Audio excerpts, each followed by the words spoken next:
Bonjour à tous et bienvenue pour cette nouvelle vidéo. Aujourd'hui, nous nous situons au 27e bataillon de chasseurs alpins qui est situé sur la commune d'Annecy. Alors comme son nom l'indique, le 27e BCA est une unité spécialisée dans les missions de type montagne et grand froid. Ces professionnels aguerris sont présents sur l'ensemble des territoires en conflit sur ces 20 dernières années et ils évoluent dans des milieux qu'on pourrait qualifier de hostiles, voire très hostiles, et qui va donc nécessiter un haut niveau de technicité et une condition physique à toute épreuve. Alors pour la faire très simple, quand on fait 1500 mètres de dénivelé positif avec son armement, tous ses équipements, le sac à dos dans des conditions météorologiques parfois désastreuses, évidemment qu'il faut être au top, niveau psychologique, niveau aguerrissement et puis aussi niveau technicité parce que la moindre erreur peut se payer très cher. Pour autant, et j'imagine que les personnes qui me regardent au travers de cette caméra sont un peu comme moi, on a tendance à affilier la neige au milieu montagneux.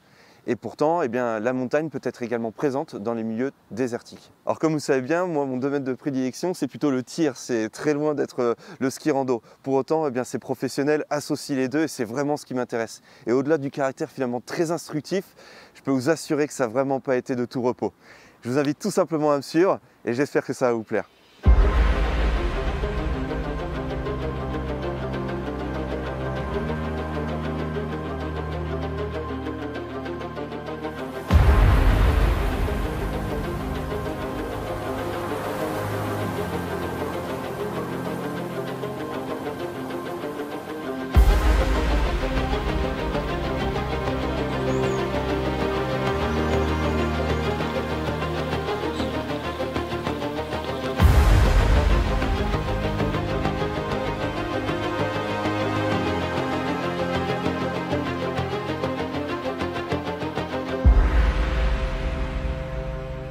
Donc là très concrètement, comme vous avez pu le voir, en phase de progression, donc là je suis totalement light, finalement pas d'armement, pas de sac, etc.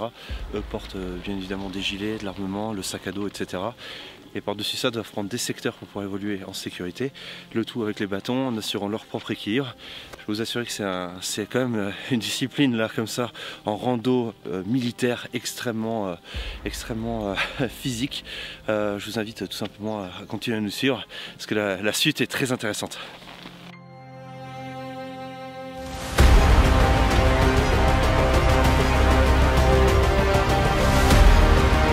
Le lieutenant sera à droite de la piste, nous trois là on reste dans le vallon, d'accord? Si jamais ça vient à tiquer, ça sera rank à droite. Possible.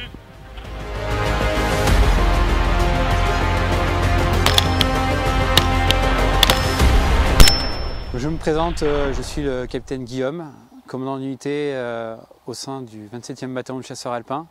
C'est une unité qui a la particularité d'évoluer dans un milieu montagne et grand froid. Il y a la montagne, comme on peut voir ici, froide, et il y a aussi la montagne chaude qu'on peut retrouver dans les milieux désertiques.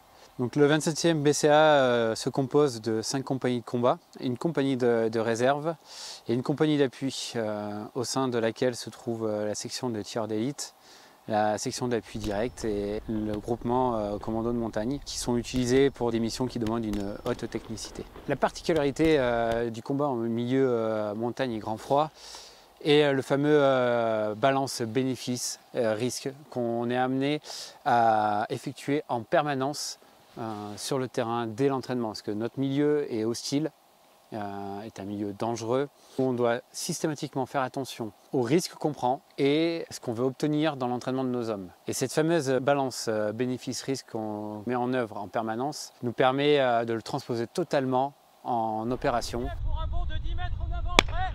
Ouais, prêt.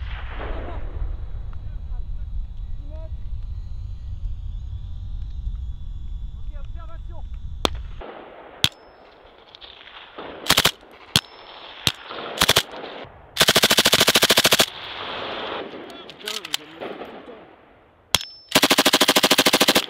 On va décrocher de la gauche vers la droite, d'accord? Pointe à atteindre en arrière notre base de départ. Même itinéraire que pour venir ici, c'est prêt? Ouais. Ok, vous reculez, vous faites bien le point de vos affaires.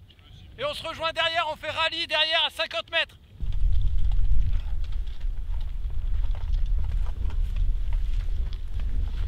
Faites un bon contrôle de vos affaires, contrôle pas avant de décrocher. Et on assure sûreté 360 quand on est derrière au rallye. L'évolution des chasseurs alpins dans ce milieu hostile qu'est la montagne exige un engagement physique un engagement technique abordé par les déplacements particuliers et surtout une rusticité et un agressement de la troupe qui permet de qualifier les troupes de montagne de troupes d'élite.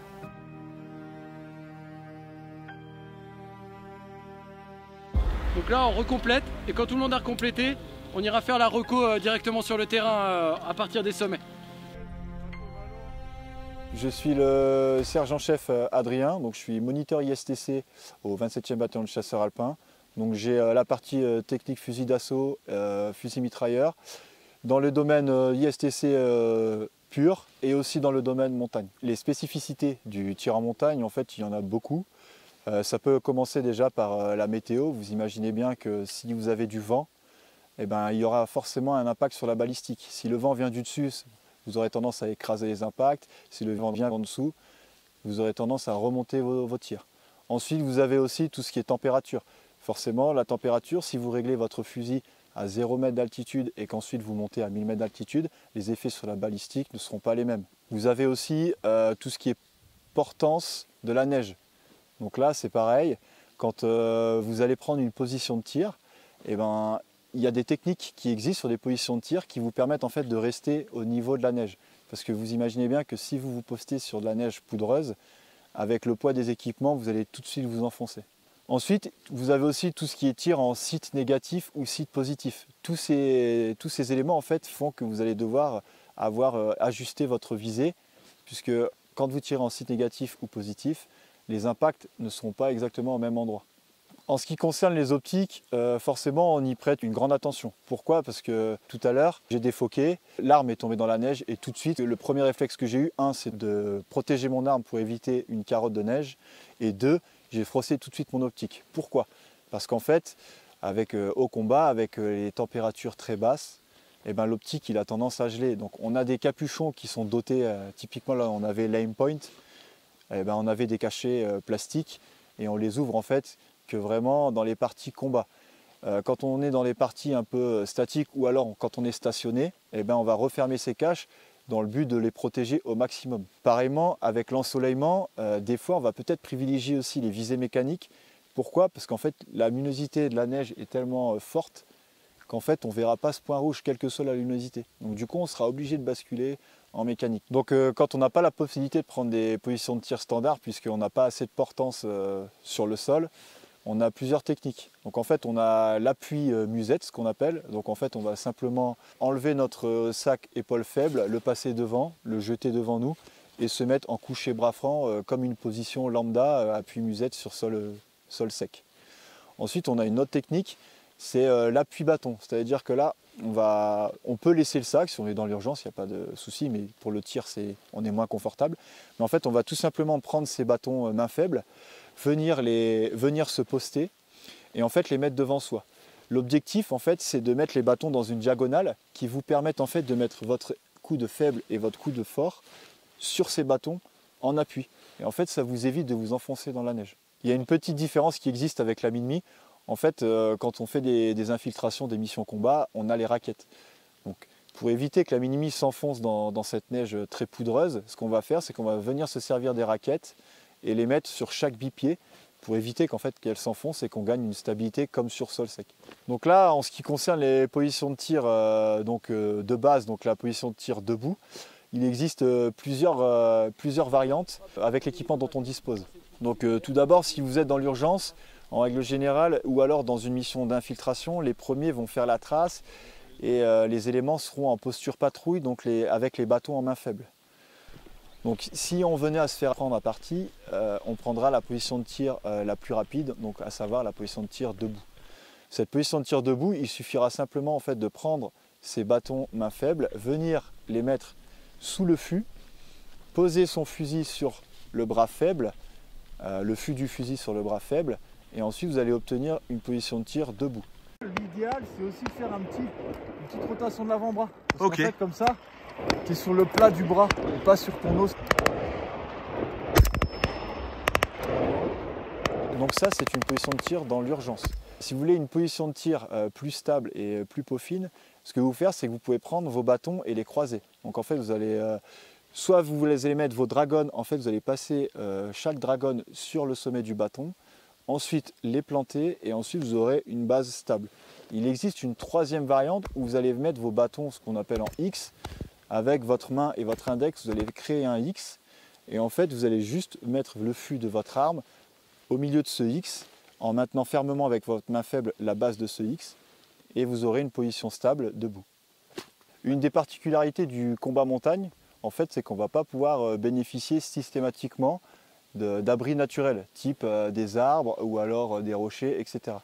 Donc en fait, quand on va continuer notre progression et qu'on n'a pas d'autre moyen de se protéger et ou de se mettre à couvert et de se mettre à l'abri des feux, en fait, on va se servir de la neige. Parce qu'en fait, la neige a des propriétés d'arrêt qui sont quand même assez conséquentes, puisque avec du 5,56 ou alors du 7,62, en fait, il est tout à fait possible d'arrêter les ogives de ces calibres. Pour te démontrer la capacité, le pouvoir d'arrêt de la neige, en fait, on a construit rapidement un petit abri en neige, un poste de combat, où on a tassé à peu près 1 mètre de neige avec les skis, fait une fenêtre de tir. Et ensuite, je t'emmènerai faire un test de balistique à 100 mètres et on ira au résultat pour te montrer que, effectivement, le pouvoir de l'arrêt de la neige n'est vraiment pas anecdotique.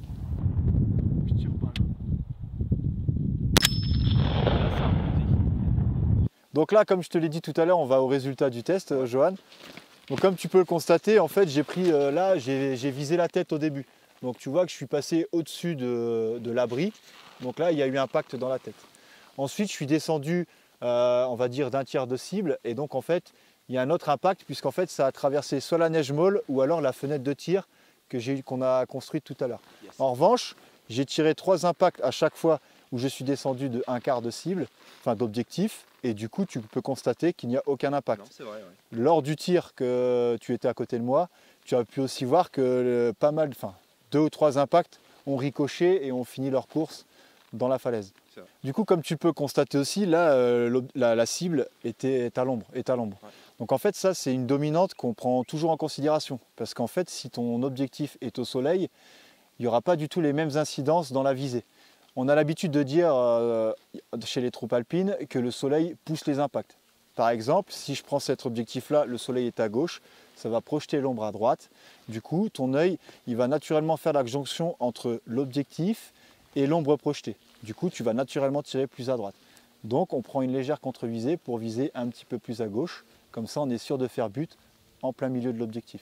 On a l'habitude aussi de dire qu'on vise au niveau de la zone pelvienne. Pourquoi? En fait, avec tout ce que je t'ai raconté tout à l'heure, au niveau de l'aérologie, du soleil, de la température, de l'altitude, l'armée s'est rendue compte que, de manière générale, si on visait au niveau de la zone pelvienne, donc, ou alors si je suis à un genou, ou alors couché en pied de cible, normalement, je fais but à coup sûr jusqu'à 300 mètres.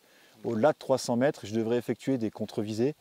Et si je suis en armement collectif type Minimi, FRF2, etc., là, je devrais effectuer des corrections directement à la hausse.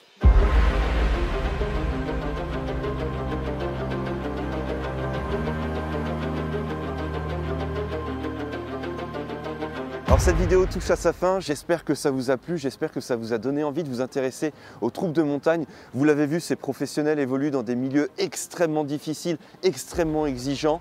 Si ce format de reportage vous a plu, n'hésitez franchement pas à nous le dire parce que nous on prend beaucoup de plaisir à rencontrer nos militaires. Et puis je vous invite tout simplement à laisser tout ça dans la section commentaires et on se dit à très bientôt pour une prochaine vidéo. À bientôt.